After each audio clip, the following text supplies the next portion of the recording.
राष्ट्रवादीचे नेते सुनील तटकरे, प्रफुल्ल पटेल यांच्यासह राष्ट्रवादी शरदचंद्र पवार पक्षाचे नेते जयंत पाटील यांनी वर्षावर मुख्यमंत्री फडणवीसांची घेतली भेट.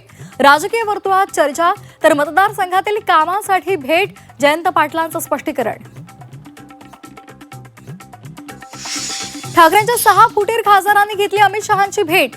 मतदारसंघातील विकास कामांसाठी केंद्राकडून निधीची कमतरता भासू दिली जाणार नाही, अमित शहांचं आश्वासन.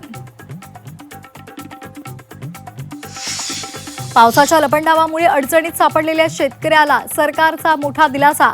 तुबार पेरणीसाठीचा खर्च डीपीडीसीच्या निधीतून देणार, सरकारची घोषणा. बोगस बियाणं प्रकरणामध्ये 18 कंपन्यांवर कारवाईचा बडगा. 30 जुलैपूर्वी कर्जमाफीची रक्कम शेतकऱ्यांच्या खात्यात. कृषी मंत्री दत्तात्रय भरणे यांची घोषणा.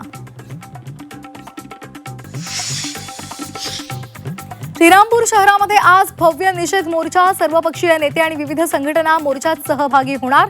हॉटेल व्यावसायिकाच्या हत्येच्या निषेधार्थ 3 दिवसांपासून श्रीरामपूर शहर कडकडीत बंद.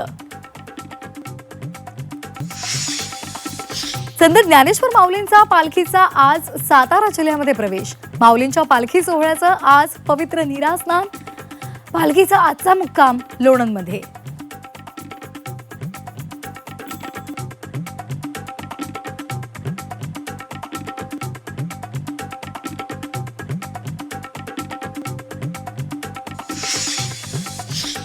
फ्रान्सला 2-0 नमवत स्पेनची फुटबॉल वर्ल्ड कपच्या फायनलमध्ये धडक. सलग 3ऱ्यांदा फायनल गाठण्याचं एम्बापेच्या संघाचं स्वप्न भंगलं.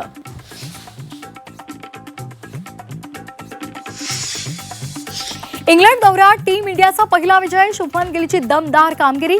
अक्षर आणि वॉशिंग्टन ठरले विजयाचे शिल्पकार. वनडे मालिकेमध्ये 1-0 आघाडी.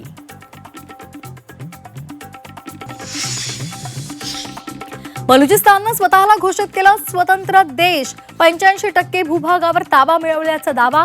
घोषणेचं निवेदन सोशल मीडियावर व्हायरल.